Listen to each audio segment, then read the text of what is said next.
बहुत बड़ा दिन है, मेरे लिए भावुक पल है, ये यादगार पल है, स्मरणीय है। मैं भारत की महामहिम राष्ट्रपति जी को, भारत सरकार को और विशेष तौर पर प्रधानमंत्री नरेंद्र मोदी जी को, क्योंकि उनके विजन का हिस्सा है, जो उन्होंने निर्णय लिया, भारत रत्न से नवाजा है, 3 अवार्ड दिए गए हैं, खासतौर से चौधरी चरण सिंह जी को जो सम्मानित किया है। बहुत बड़ा संदेश पूरे देश में गया है। देश की भावनाएं इस सरकार के इस फैसले से जुड़ी हैं और ये साबित किया है मोदी जी ने कि वो देश की मूल भावना और चरित्र को बेखूबी समझते हैं और जानते हैं। बहुत समय से गांव के लोगों में एक टीस थी कि जो उनके बीच के व्यक्ति इतने बड़े राजनेता, बड़े बड़े पदों पर रहते हुए, उनके लिए जिन्होंने जीवन पर्यंत संघर्ष किया, ऐतिहासिक निर्णय लिए, जिनका प्रभाव आज भी कमेरा वर्ग, किसानी और मजदूरी कर रहे लोगों पर पड़ता है, चौधरी चरण सिंह जी, जो आज तक कोई भी पूर्व की सरकार नहीं कर पाई, वो फैसला बेबाकी से नरेंद्र मोदी जी के विजन से और प्रयासों से और उनके समर्पण भाव के कारण हो पाया। तो मैं फिर कोटि कोटि धन्यवाद देता हूं, आभार व्यक्त करता हूं। जो आज मुख्यधारा में लोग नहीं हैं, उनकी हिम्मत बढ़ाने का फैसला आज भारत सरकार ने लिया है। पूरे देश में सभी चौधरी साहब को मानने वाले लोगों के लिए खुशी की पल है। मैं चौधरी अजीत सिंह जी को भी याद करता हूं, ये उनका सपना था और इसलिए मैं कहता हूं दिल से मोदी जी को विशेष तौर से धन्यवाद और आभार कि आपने आज चौधरी अजीत सिंह जी का अधूरा सपना पूरा किया। जैन जी, इस फैसले को चुनावी बताया जा रहा है, इस फैसले को चुनावी बताया जा रहा है, चाहे वो चौधरी चरण सिंह जी की बात करें या पीवी नरसिम्हा राव की बात करें, और खासतौर पे चौधरी चरण सिंह जी को भारत रत्न देने के बारे में कहा जा रहा है कि एक चुनावी फैसला है, लोकसभा चुनाव के मद्देनजर यह फैसला लिया गया है ताकि आप एनडीए में शामिल हो सके। इस पर आपकी क्या प्रतिक्रिया है? मुझे इतना वजन ना दें, चुनाव हारे हों जीते हों, मैं गठबंधन में जा रहा हूं, कितनी सीट मिल रही हैं, ये कोई मसला ही नहीं है। आज को वो फैसला लिया गया है जो पीढ़ी दर पीढ़ी याद रहेगा। चौधरी चरण सिंह के वैचारिक दृष्टिकोण को, उनके संघर्षों को, उनके किए गए कार्यों को हमेशा जिंदा रखने वाला फैसला है।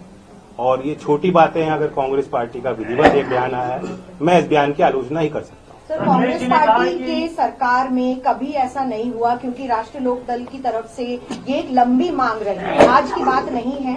और क्या आपको लग रहा है कि इस वक्त आप जिस तरीके से भारतीय जनता पार्टी या जो शीर्ष नेतृत्व है उसको आप थैंक यू बोल भी रहे हैं, क्या पहली जो सरकारें थी उनमें ये किसान के प्रति इतना संभाव नहीं था कि वो दे सकते थे उनको? देखिए, सीमित लोगों के इर्द गिर्द भारत की सत्ता रही है।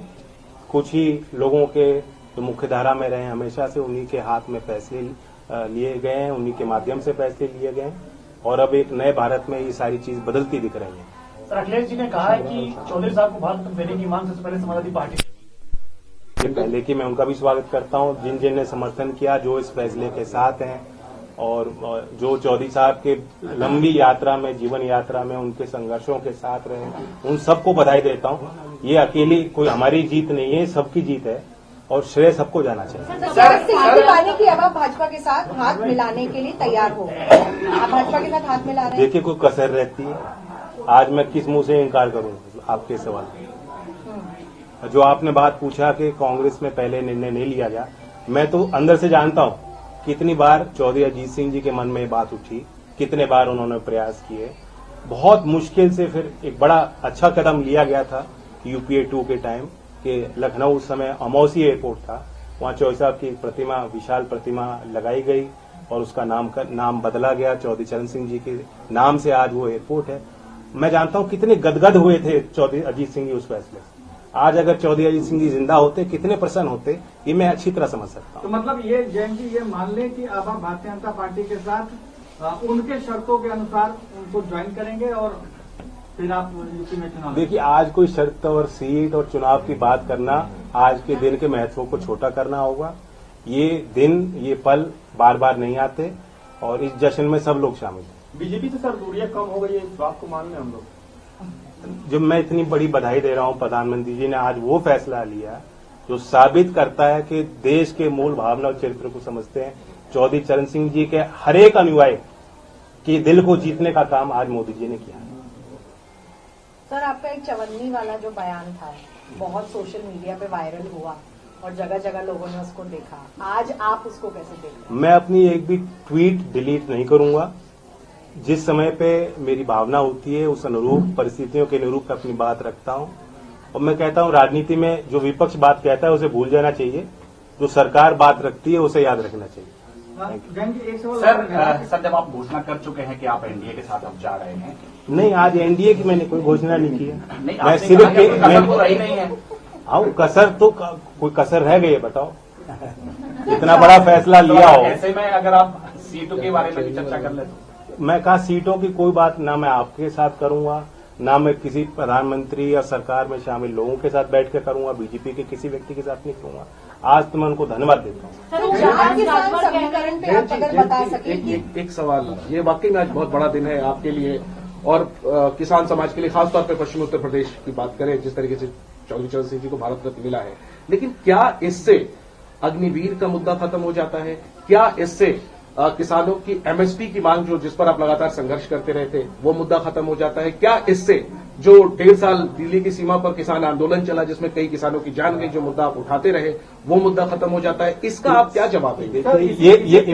इसी सवाल में मेरा भी सवाल है, इन्हीं सवाल में ठीक है कि अभी जो 16 तारीख को और मार्च में जो किसान आंदोलन होने वाले हैं, जिसको लेकर महापंचायत चल रही है, आपके क्षेत्र से भी किसान दिल्ली कूच करने की तैयारी कर रहे हैं, क्या आप उनसे बातचीत करेंगे कि नहीं? आप बीजेपी पर या केंद्र सरकार पर भरोसा? मैं इतना ही कहूंगा कि लोग ये सारे इन सवालों से जुड़े हुए जो लोग हैं, जो अपनी बात रखते हैं, लोकतंत्र में शिकायतें भी होती हैं, आंदोलन भी होते हैं, समस्या भी उठती हैं और ऐसा कोई एक हल नहीं निकाला जाता कि सारी समस्या आज तक जो है वो फिर खत्म हो जाए, समाप्त हो जाए और आगे कभी होए ना। तो ये एक सतर्क प्रयास होता है भारत सरकार का, जो किसानों के प्रति जो उनके भाव हैं, गांव के और कमेरा वर्ग के प्रति जो उनकी इच्छाएं हैं, जो समर्पण है, जो इच्छा शक्ति है, आज उसे उन्होंने प्रदर्शित किया।